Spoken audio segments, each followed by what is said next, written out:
Magandang araw mga ka-stroke. Ayan, good morning po sa lahat. Samahan niyo naman ako mag-exercise sa aking tinatawag na lungga. At ang laki talaga ng pinayat ko guys. Ngayon, sobra. Tingnan niyo naman tsura ko.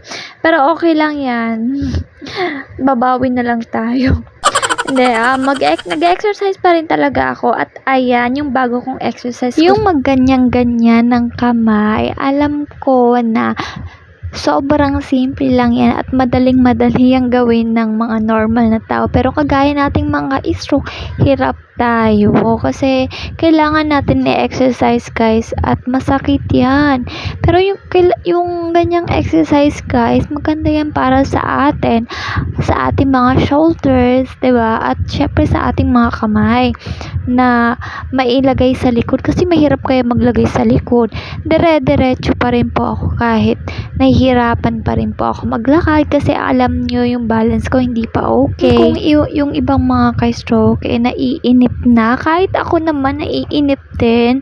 Syempre tao lang tayo pero nandito na tayo sa sitwasyon na to, gawin na lang natin yung best natin na gumaling, na maigalaw natin lahat ng katawan natin, 'di ba?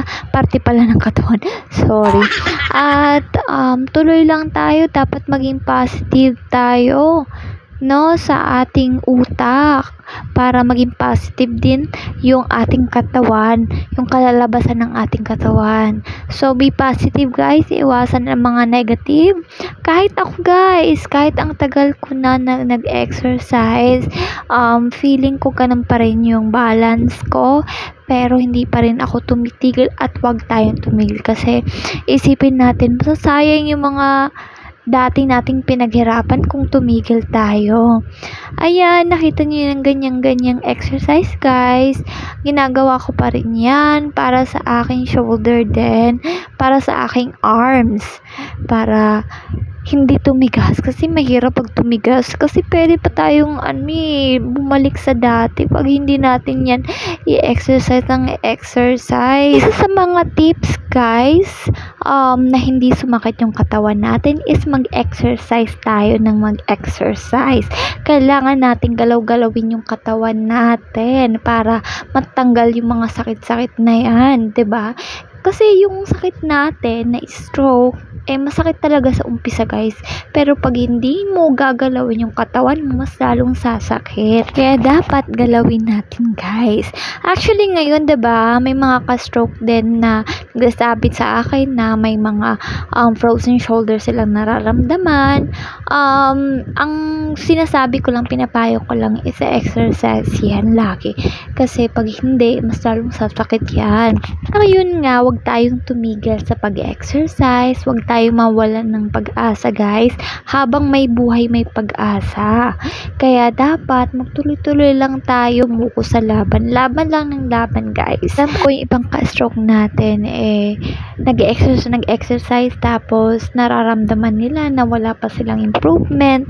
Guys, ganun din ako, 'di ba? Pero hindi pa rin po talaga ako tumitigil at lagi po akong positive, nagagaling ako. Dapat ganun po tayo yung mindset natin, maging positive, tanggalin natin yung mga negative. Kasi pag negative ka, di stress yung sarili mo, stress yung utak mo, mas lalong masahaba or mas tatagal yung proseso ng recovery mo.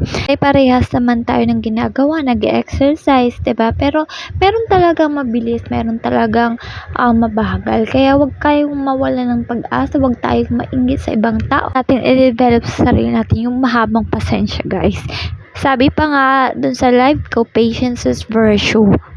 Gusto ko pala i-shoutout guys si Sir Renato 1981, si Sir Marlo Jordan, hello sir, thank you so much.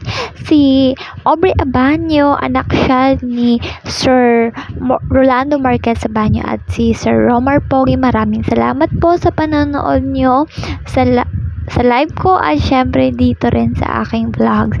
Thank you so much po. Next time ulit guys, maraming salamat sa panonood. Sana may natutunan kayo ngayong araw na to sa aking vlog. At yan pala ang ginagawa ko guys. Wala kasi marami kasing mga ka-stroke natin na hindi pa masyadong nasasagad yung mga kamay nila pataas. So, itry nyo yung ganyang exercise.